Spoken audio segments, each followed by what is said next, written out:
Welcome to another episode of The Missing Link in Your Healing, the podcast where we bring you a holistic overview of health. We introduce you to some of the things that you might not know, and we give you the opportunity to find what resonates with you so that you can become your own healer. Today, I'm happy to welcome Antoinette and all of you, and we're going to be talking about triggers. Actually, a listener sent us a comment and actually asked us if we would do this. And it's really vital in any healing journey that we learn to become aware of what it means to be triggered and how it is that we can manage ourselves and take responsibility for ourselves as well, so that we can move through this and heal from the inside out. Antoinette, over to you. Thanks, Loretta. I'm going to preface this with saying everybody knows when I got cancer, I started a journey of healing from the inside out. And the biggest thing I had to heal actually was my mind and emotional state. And this was a process. This trigger work has been very big for me in my journey. I even wrote about it in a chapter in a book, which I'll put in the show notes. If you'd like to buy a copy, I was asked to write a chapter in a book called Trauma to Triumph, how I grew and healed myself actually mentally and emotionally from cancer. Not to say I'm done and dusted. I'm still very much a work in process. Progress, yes. But this trigger work has been huge for me and still is. So what is a trigger? Okay, it's an emotional response that's not equal to the event. So it's too big of a reaction in relation to the external event. So I'm going to give you an example, which I got from Dr. Nicole Pera's work, because it very nicely illustrates this. So your sister says to you, "You look tired, Antoinette," at a family gathering, and you respond sarcastically, "Of course I look tired. I've been working 60 hours a week and I'm raising a child on my own. It must be very nice to have tons of free time. Don't worry, next time I'll be looking better." What your sister actually said is, "Antoinette, you look tired." What my ego heard, if I'm the person here reacting, what my ego heard is, "She's always so rude and condescending to me. And it's because she's been jealous of me my whole life. Now she thinks she's a little Miss Hotshot." So that's a very good example of a trigger. So this is because the ego is a master storyteller. We've talked about the unconscious programming, the ego, our limiting beliefs and reactions. So we're not going to go back into all of that. But the thing is that the story tries to keep us safe and loved. But what it actually does in its attempt to protect us, it keeps us tied to our past experiences until we become aware of it.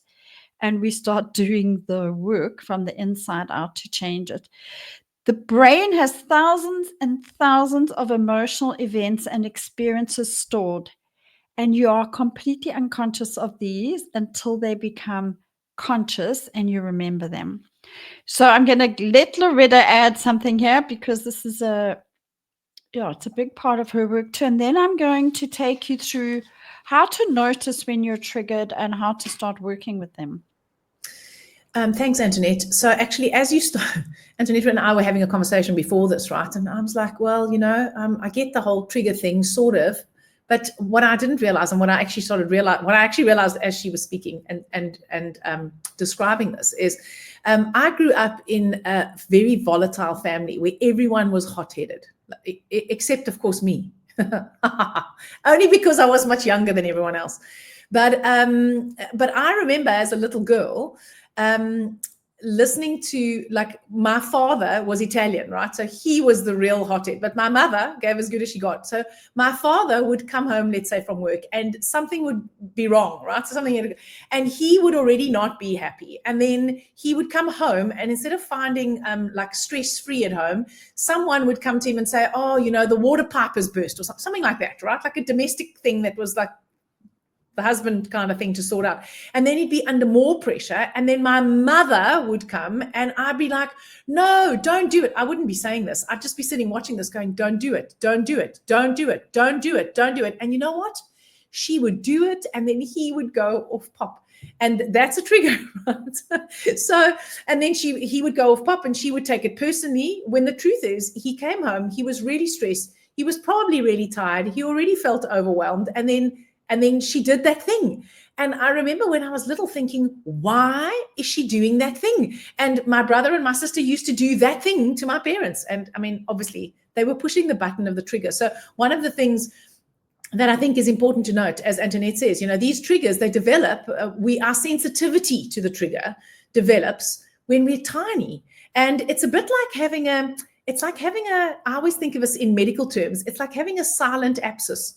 You don't know that it's there and you can't really see it, right? But I know this is going to be really gross, but it's like a little bag full of pus. It's like full of really gross stuff, okay? And then someone comes along and every time you get triggered, it's like someone sticks their finger on your ouchie. And at some point, someone sticks their finger on your ouchie and then it ruptures, right? And then what comes out is completely disproportionate to the finger on the ouchie. So Antoinette's beautiful measured explanation was better than mine. Mine was a lot more graphic. So you probably will remember mine a lot more, right? So I think what's important to note is that the abscess is there. And if you don't know it's there, then you're not going to be able to say, I need to protect this part, or you're not going to be able to drain it. Once you become aware of it, then you are going to be able to drain it. So one of the ways that works for me, and from my story that I've just told you about my childhood, you'll see why this works for me, because one of my strategies was like working out how not to push the ouchies. Because everyone in my family was older. I was the youngest child by quite a lot, right? So they were all older and they were all bigger and they were all stronger and they were all, believe it or not, louder. If you can believe that there's such a thing as louder than me, but they were at that point. And so I had to protect myself. And the way I protected myself was working out where everyone's ouchie was and trying not to put my finger on it so that they wouldn't scream at me. So I had a marketing coach a couple of years ago. And she was talking about selling, and she was, about all the emotional stuff that's involved with selling, and, what it means, what you make it mean when someone says no, they don't want to buy your product, or they say, well, it's too expensive, or whatever it is, whatever reason they give for not buying. And she said, you need to separate the data from the drama. Her name is Bernadette Doyle, for anyone who wants to know. And when she said that, I was like, yes, I can totally get behind that, right? Because the drama is the pain and the suffering, and the data are the facts. So it's exactly in almost said Nicole, in Dr. LaPera's example that Antoinette gave us. The data is your sister thinks you look tired. The facts are your sister said you look tired, Antoinette. Everyone other people might have heard it. It's the one thing that you can say with 100% certainty that this happened. It was true. She said, you look tired, Antoinette. Whatever followed, she's always been jealous of me and, all those thoughts. I can't remember the train of thought, but all of that, right? That's the drama that you've created. Now, please don't misunderstand. It doesn't mean you're being dramatic. This is not so that you can feel guilty or ashamed about your reaction. It's just that when I go, okay, when I get triggered, when someone says something that hurts my feelings, for example, and I'm tempted to go off pop. So just remember, my strategy is not to go off pop. So I keep it inside and then I just go off pop internally, usually in some sort of pain or discomfort, some sort of physical issue in my body, right? But essentially, when I'm triggered, the question is, what do you know to be true? Not what do you think is true, not what is the assumption you've made, what can you verify factually, like it is a science experiment, because that's the data. And then my response is, well, what assumptions am I making? What am I thinking about this? What assumptions am I making about the other person? What is really going on with me? What do I believe to be true about myself? What do I believe to be true about that person? Because all of that, can you hear my words? Believe, assumption, That's all part of the drama. And when you can just actually separate the data and the drama and see it for what it is, it helps to diffuse some of the like out of the drama. And that already, I think, is hugely helpful. Yes, so I think if we could just go back a little bit, because that's a tool. It's yes, is that what she really meant? What did she? Yeah, we just have to ask: is it actually the truth? So it's very helpful. But I think your analogy is very graphic, so I think people will remember it. But the ouchie is the wounding. Okay. For sure.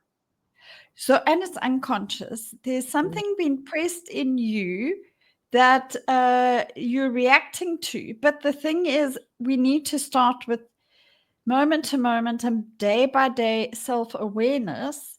Because most of the time, if you start observing yourself and your life, this is probably happening in your relationships at home, with your husband, your children, it's happening at work, it could be happening in so many situations. And until you become self-aware enough and notice, this is actually a trigger, you're just going to be living your life from this unconscious wounding. And I think it was Carl Jung said, you'll then call it fate. You'll say, oh my word, look at my life. So just as a simple thing to give you, but it's simple, but it's not always easy. So please take cognizance of this. The main thing is to know that you're triggered, to start noticing that you're triggered.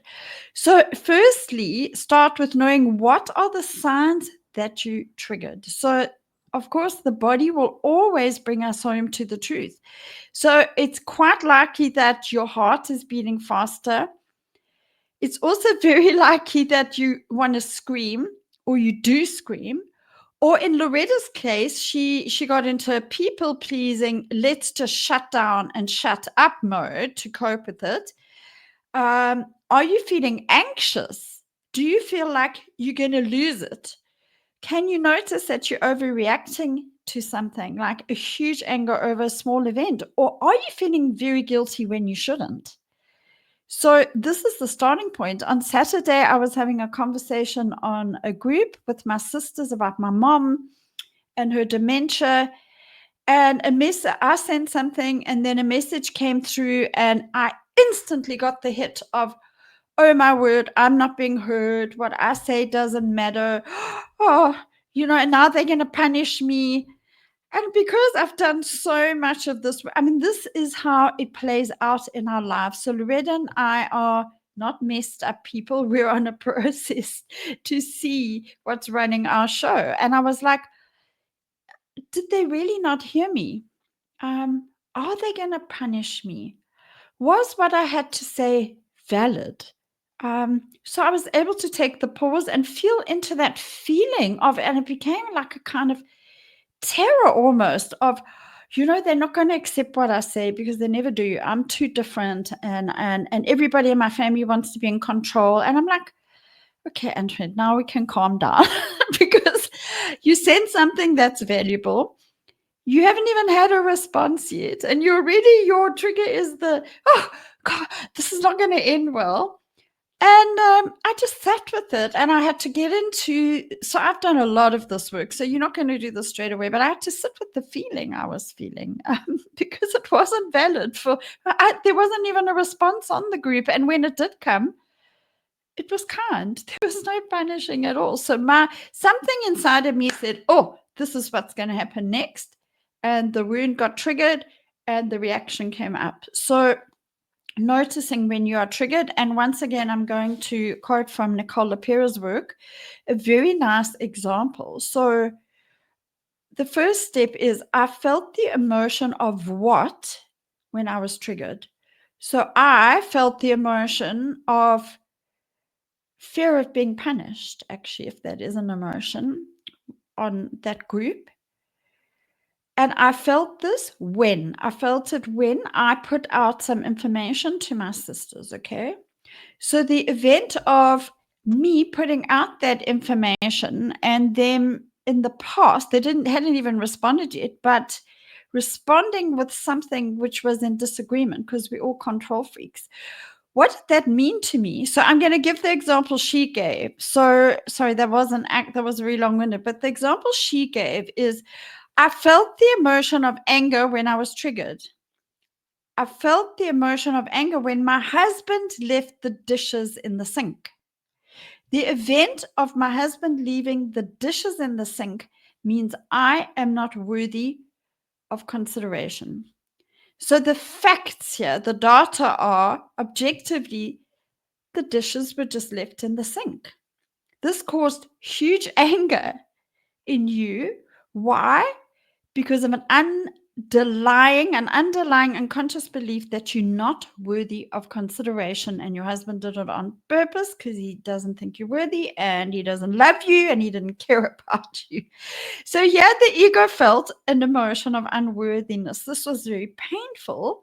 Why? Because you've never learned to process your emotions around this. So the ego came to project it outwards.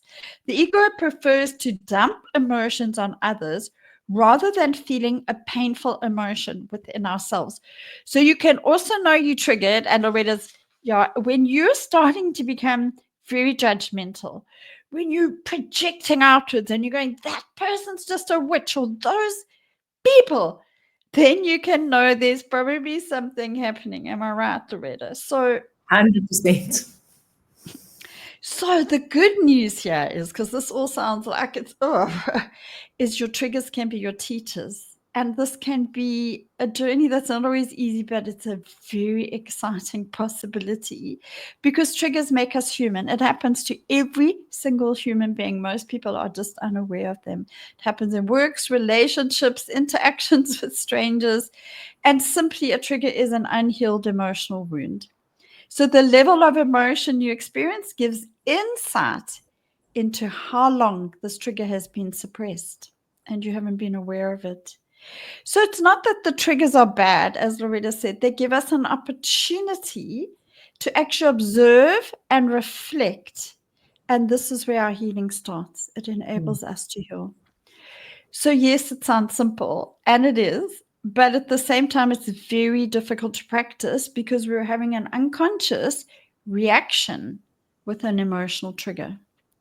So our reaction is literally below our awareness, which is why if another person is involved, it can leave the other person feeling completely confused. I think Loretta gave me an example of her and her husband this weekend. I don't know if you want to share it. Yeah, I'm just trying to think what it is that he did. Earlier in the day, I had an issue with the swimming pool. And I said, please remind me, I need to go and, I don't know, turn the swimming pool pump on this evening and put some chemicals in the pool. But there's a problem because blah, blah, it's not pulling properly through the little box or whatever it is. My husband just incidentally hates the swimming pool, right? So that's why I'm in charge of doing the swimming pool, because I'm the one who wanted the swimming pool. So I was busy doing something else that I thought was very important. And he said to me, oh, of course I'll sort it. He said, I think he said he'd sort it out. And then later he comes and says, so are you ready to come and have a look at what's going on in the swimming pool? I understood he was just going to sort it out for me. And now he's dragging me there, first of all, to show me up because I can't take care of the swimming pool properly. So one of mine is like, I'm not good enough, right? Because I'm not smart enough to do something as menial as take care of the swimming pool. And secondly, he said he would do it. And now he's dragging me away from this thing that I really need to do. He's so inconsiderate. What I actually thought was, he says things and then he does the opposite, or he doesn't follow through, or he creates an expectation that he doesn't deliver on. And then I was angry. But of course, I didn't shout and scream because, that's not my strategy. What I did was I was a little bit chilly until I realized how childish I was being and all these assumptions I was making, when actually what he was doing was offering to come and have a look at. Oh, actually, no, I told you what I said. Don't worry, I'll do it myself. This is another one of my strategies. Stormed off. He was like, I said, no, thank you. I don't need your help. I'll sort it out myself. And then I did go and sort it out myself because I found out what the problem was. And then, but that's another one of it. Like, if you don't want to help me, I'll just do it myself. He actually literally came to say, I'm coming to help you with a swimming pool. And what did I think? Well, if you don't want to help me, I'll just do it myself. took a little while until, well, I mean, as I was doing it, I knew it. But here's the other thing, which is quite interesting to note, is it doesn't really matter how practiced you are at this. Your ego is incredibly strong, right? And so it's almost like I was having an out of body experience. I could see myself doing it. I knew I was in my strategy. I knew this was an overreaction. I knew that I'd been triggered, and I knew I was being completely unreasonable. But in that moment, I needed him to suffer. So, and I mean, I love him dearly, right? I've been married to him since, I don't know, for decades now. So it's difficult, even when you see it, to stop it in the moment. And what's important is that that you don't then add to the drama by flagellating yourself for it, okay? Because, well, we're just human. So what you can do is you can go back once you've processed it and say, I'm sorry I overreacted. I know that this is what you said. This is what I understood. I know that that's not what you meant. I'm sorry.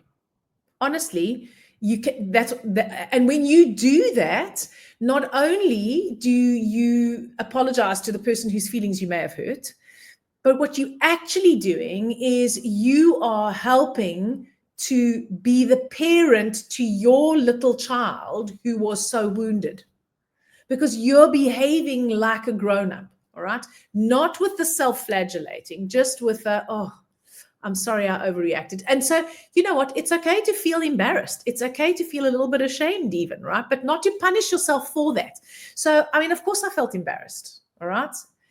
Particularly when the narrative in my head was like, oh my God, Loretta, you are being ridiculous. You know, you should be better than this. You teach people how to do this. Blah, blah, blah, blah, blah. I mean, that started, I was like, you know what? That is completely counterproductive. How do I feel? I feel sheepish. I feel embarrassed. And I'm sorry that I hurt his feelings. I can tell him that. I feel sheepish. I'm embarrassed. And I'm really sorry I hurt your feelings. I'm sorry I overreacted. That's it. It doesn't require more than that. Yeah, it's a lifetime journey, this. And I used to go into deep shame cycles and self-beration because I'm like, you did that thing again. But you know what? We are going to do it again and again. And actually, the only thing that matters is that we know we've done it. So sometimes we do it, we have the reaction. I still do sometimes. And then I go, the most important thing, as Loretta said, is not to go into the shame cycle or the self-beration, and then to apologize if you need to apologize. And what's very valuable for me is to make inquiry. Like, why did that happen? Why did I react like that? And some of my triggers, Loretta, I've literally repeated them over and over again for years. But I've just, because it takes so much time.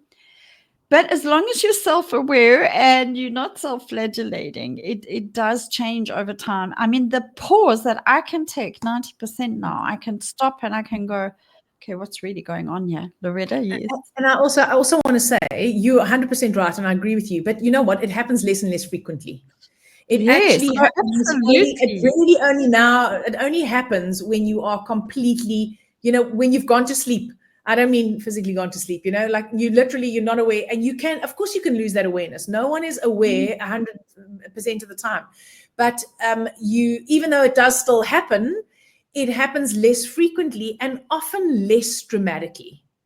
Yeah, so you know, it's not as extreme. So of course it's going to happen, but it's not going to happen nearly as frequently as it used to happen. So the more practiced you get at it, like with everything, or the better you get, right? And yes, of course, you're going to fall off the wagon, but it's so much easier also to just like get back to that place of equilibrium. It's so much easier to make the apology if you need to. It's actually so much easier because sometimes I don't know that I need to apologize. So sometimes if I do overreact, I think, well, you know what, actually I might still be right. But then I don't only inquire of myself, I go and inquire of the other person. And I can say to my husband, what exactly did you mean when you said, what did you mean? Because he may say something and I make an assumption about what that means. But you know what? You can go to the other person and say, what did you mean when you said this? So an example, Antoinette, a good one is Antoinette did the outline for this podcast, and there was a tool, and I was like, well, I don't really know if I like this one. It seems a bit bypassy to me, but she knows, and I know that I'm open to being convinced. But it's because that's how I interpreted it. And then when she explained it to me, she was like, no, actually, this is how. I was like, yeah, okay, well, that makes sense. So my initial assumption, based on the language of it and the wording of it and the fact that there was something in there that triggers me, made me think, oh, this is not a valid exercise. But as soon as she explained it to me, it's like, sure. So what ends up happening is you're able to have more of a dialogue with yourself, and you can have more of a dialogue with the other who might be involved in this. Yes, I mean, this is a brain thing, so we mustn't be hard on ourselves. We need to rewire our brain. So, sorry, I want to say one other thing. Sorry, I'm sorry to interrupt. Can I just say one other thing? No, and I think the more we can feel, because exactly as Antoinette explained the sequence, right? It's our emotions that are triggered. Someone says something, and we have an emotional response, right? So Antoinette was scared because she sent the message. I was frustrated and angry with my husband. We have an emotional response. And one of the things that I think makes that abscess bigger is when we suppress our feelings and we never allow ourselves to be able to feel and process emotion. Because the more practiced you are at doing that, the less likely you are to have such an emotional overreaction. Not always. You can absolutely have the overreaction. But so Antoinette, in her example, so what did she do? She sat with, how am I feeling? And she had to connect to, I'm frightened that they're going to condemn me and that they're going to punish me. And so she had to feel into that emotion. But, you can only do that if you're comfortable with going to feel that emotion. And so this is why it's so important that we become practiced at experiencing our emotions. It's like lifting a weight. The heavier you can lift, the heavier you can lift, right? The more you practice it, the heavier you can lift, literally. So it's really vital that we feel into our emotions, as I said, because the more capacity we have to actually feel an emotion fully, it doesn't mean we won't get triggered.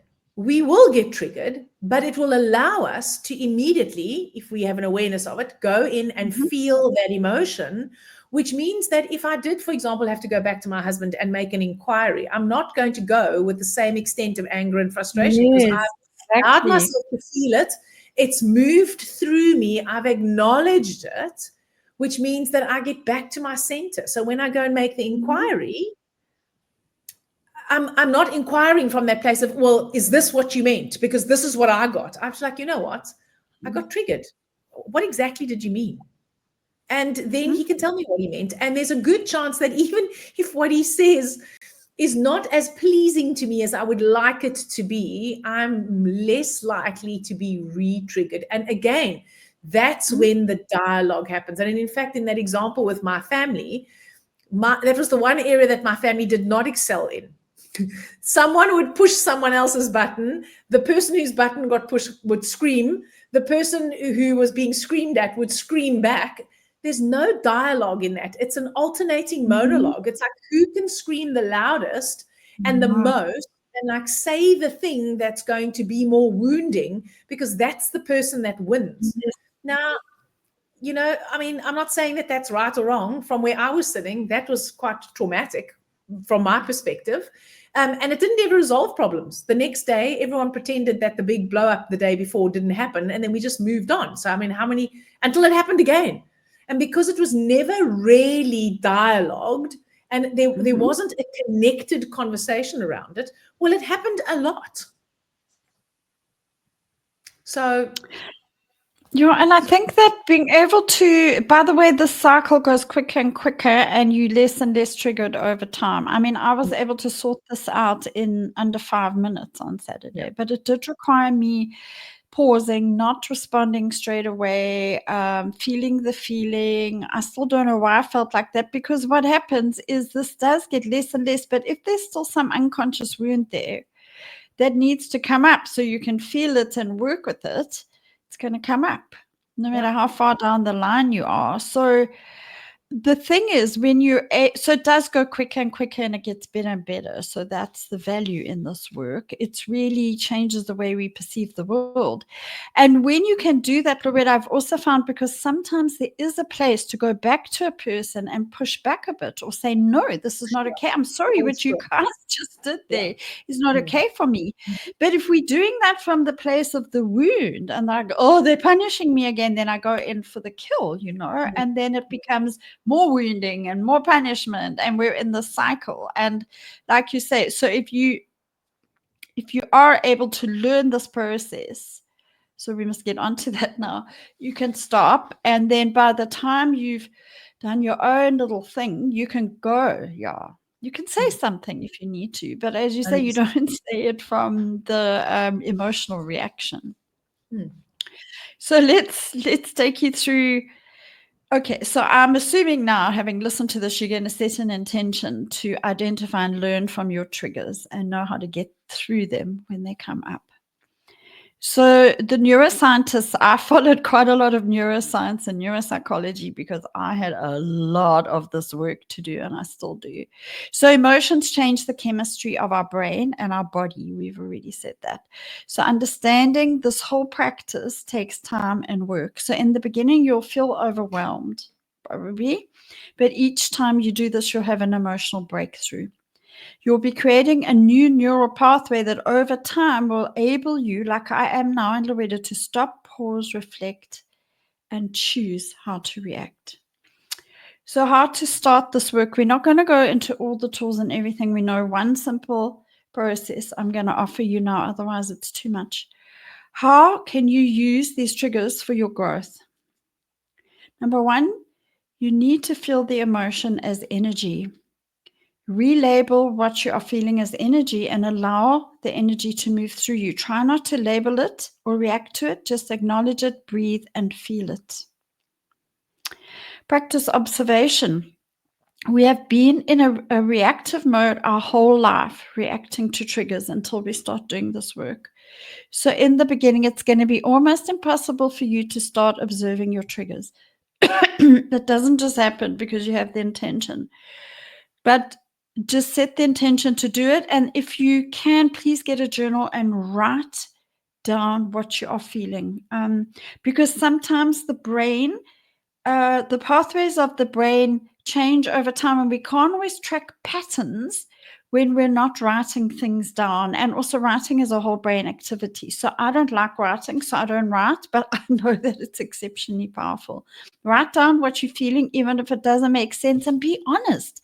That's the other thing. We've been so conditioned and socialized that it's shameful to feel really angry or to feel like I'm being punished, or no, those are the parts of ourselves in this work that we need to integrate now, acknowledge, and so write it down how you feel. And it doesn't have to be wrong or right. It just is what it is. Because every time you do this, you observe your reaction, and you then start maybe assigning a positive emotion to it. This change starts taking over time. You'll start changing the pathways in your brain.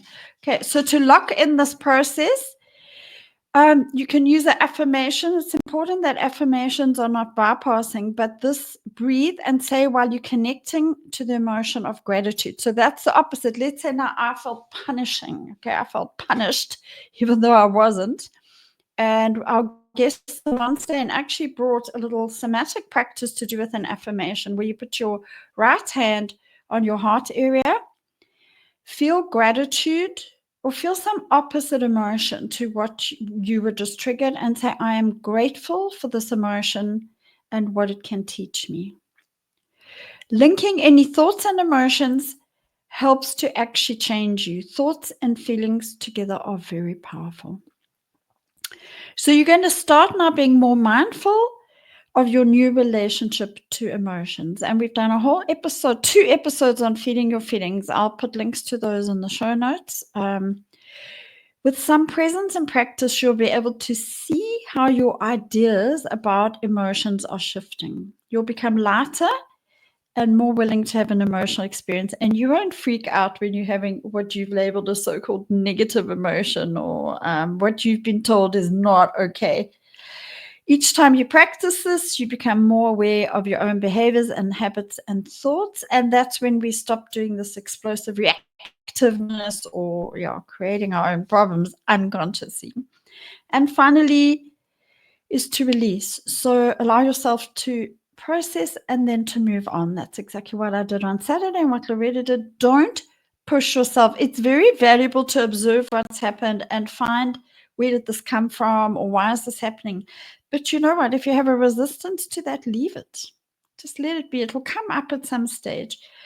Yeah, it's very important to be patient on this journey and to appreciate that you're actually doing the work. Appreciating and starting to accept the ego takes a lot of practice, and it will not come intuitively in the beginning. You'll have to repeat it very, very many times. Loretta, before I end off, about a reminder about transforming and that it's not always as simple as we've been led to believe. Is there anything you want to throw in? No, I think you've summed it up really well. And it's about just being prepared to practice, because your life will change immeasurably for the better, and so will your physiology. It's really important for your health. You have no idea how this will set you free. But by the way, I did read from my notes quite a lot, because I prepared quite a long time ago this information, because it was so valuable for me. So I didn't want to mess it up. So excuse me. But the journey to healing, whatever kind of healing, I'm going to say a quote now. Oh, my language today, my English, Robert Augustus Masters. For those whose longing to be truly free is stronger, or is becoming stronger than their desire to distract themselves from suffering. That's what this work's about. And there was a post on Facebook this weekend, which Loretta and I love, but the guy used some pretty dodgy language. That's why I loved it so. Oh, me too. I was like, he said it as it is. So I'll share a link to that as well. But we're just going to give you a gentle reminder that in order to transform from the inside out, you need to face your suffering. Okay. We don't want to get stuck in suffering or our journeys, but the discomfort is the price we pay for a meaningful life. So you need a burning desire. And you need a very focused intention. You must want the result of this more than you are afraid of discomfort. It's a long-term thing. It is not a quick fix. It's important not to try and do it all at once. It takes consistent step-by-step practice, small steps, to leave the conditioned self and shift your consciousness. And it only happens through repetition over time. So this needs to be a deliberate and disciplined practice every single day of your life, moment to moment. And you'll forget lots of the time in the beginning, and I still do, but that's also fine. But remember, it's very good to know we control our brains. Our brains do not control us. This is from Dr. Leaf, who's a neuroscientist. Our thinking changes our brain. So that's why in the end, this work is worth it. Have self-compassion and self-love, because these difficult thoughts and emotions, when they come up, it's not going to be so easy to feel good about yourself. Just be compassionate and know that you're doing this work to be the best version of yourself. So it's all good. Don't be hard on yourself. That was one of my biggest problems. This work is difficult. I know people don't like that. They don't want to know that it's going to be difficult, but it's completely life-changing. Commit to it, because you deserve to be free. Listen, if it can change my life, believe me, it can change anybody's life. So excuse my wobbling and waffling and my language, but hopefully there was some meaning and value in that. I think there was loads of meaning and value. Thank you, Antoinette. And thank you for listening to another episode. And we look forward to see you on the next one. If you found this valuable, please share it with your friends and your family and anyone that you think might be able to benefit. We'd really, really appreciate you getting the word out. Yeah, and please send me an email if there are quite a few other processes that I put together in a document, and it's just too much for a podcast. It's too overwhelming. But if this really resonates with you, connect with us, and we can take you a bit further down this path, and I can share the whole document. And I will put in the show notes exactly what I said, because we were maybe a bit all over the place. But yeah, just do it, hey, because you're worth it. Thank you, Loretta, always, Thanks, for being Antoinette. amazing. Thanks, everyone. Okay. Bye. Bye.